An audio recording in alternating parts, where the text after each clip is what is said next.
মোরা কিন্তু সকল সময় আলু দিয়ে মাংস রান্ধি বন্ধুরা। তো আজকে কিন্তু আমি গরুর মাংস আলু দিয়ে রানবো না, রানবো কিন্তু শালগম দিয়া।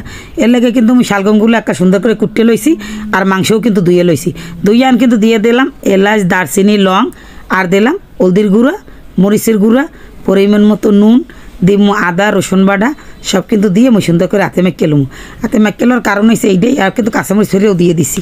কারণ হয়েছে এইটাই, মাখিয়ে রানলে কিন্তু খাইতে আসছে ভালো লাগে। এখন সয়াবিন তেল দিয়ে মই সুন্দর করে কসলাই কসলাই মাখিয়ে লুম। তাই এই দেখেন আদা রসুনও দিয়ে দিছি, কসলাই আমি মাখিয়ে লইছি, মাখিয়ে কিন্তু এখন চড়াই দিছি। তখন মাংস কষাই নেবে সেই পরে কিন্তু আমি শালগম দিয়ে দিম। তো এই তো দেখেন মোর মাংস কিন্তু একটা সুন্দর করে কষাই নই গেছে। এখন কিন্তু আমি দিয়ে দিলাম শালগম। শালগমটাও দিয়ে ভালো করে কষাইলাম যাতে মশলাটা শালগমের মধ্যে হান দেয় এর লেগে। তাই মোর মাছ কষাই নই গেছে। এখন কিন্তু আমি পানি দিয়ে দিলাম, পানি দিয়ে এককাল আমি সুন্দর করে লাড়াচাড়া দিয়ে ঢাকিয়ে দিব। এখন দেখেন মোর মাংস কিন্তু দেখতে সুন্দর হয়েছে। দেখতে কিন্তু সুন্দর হয়েছে না বন্ধুরা? সেই কিন্তু একটা মজা হয়েছিল।